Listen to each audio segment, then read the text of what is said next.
On va débuter par la grosse affiche. Vous savez comment on l'appelle? On l'appelle le panda.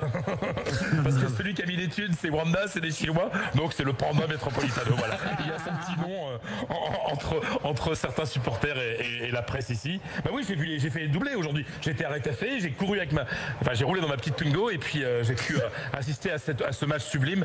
À ça, en Liga, les affiches, elles tiennent leurs promesses parce que ça a été un match extraordinaire, quoi, dans une ambiance de folie parce qu'il y a une acoustique délirante dans ce stade. Ça, c'est réussi. Et on a vu j'ai l'impression d'avoir revu l'Atlético de la saison 2013-2014 qui a rien lâché. Et puis en face, un Barça qui, lui non plus, voulait rien lâcher et qui est revenu au score avec sur cette tête de Suarez. C'est Saúl Ñíguez qui avait marqué le premier but, une frappe sublime du droit à la 31e.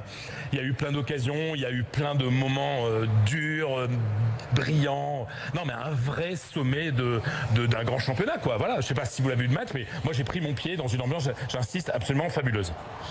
Et le Barça quand même, c'est un match nul, on peut dire, qui arrange le Barça quand même, Fredo, non? Ils ont été longtemps menés. Ils ont été menés entre la 21e et la 82e quand même. Donc, mais après, tu te dis, il y a un petit regret. Et on a parlé à Umtiti, on pourra l'entendre demain matin sur RMC.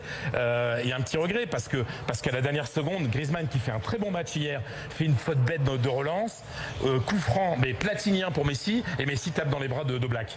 Et là, on se disait, ça y est, ils vont marquer. Bon, c'est un coup d'arrêt pour le Barça qui perd 2 points, mais vu la situation de ce match, les deux coachs étaient ravis d'avoir pris un point de chaque côté. Vraiment, ce match méritait un match nul, sincèrement.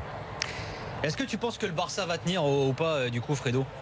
Parce que là, c'est vrai qu'ils ont été malmenés quand même un bon moment du match, face à l'Atlético. Ils ont 5 points d'avance, on le rappelle, sur le Real Madrid.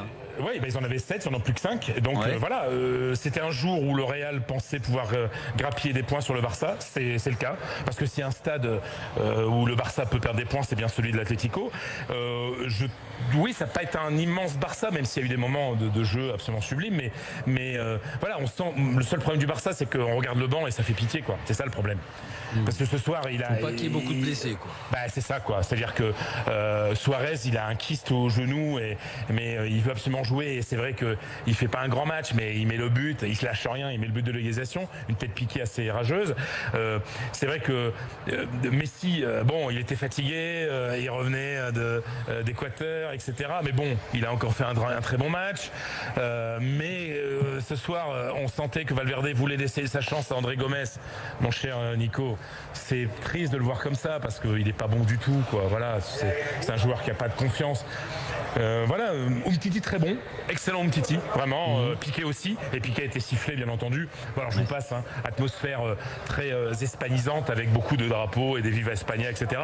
Mais finalement, l'atmosphère politique, finalement, s'est estompée au profit d'une atmosphère purement sportive parce que le spectacle le méritait.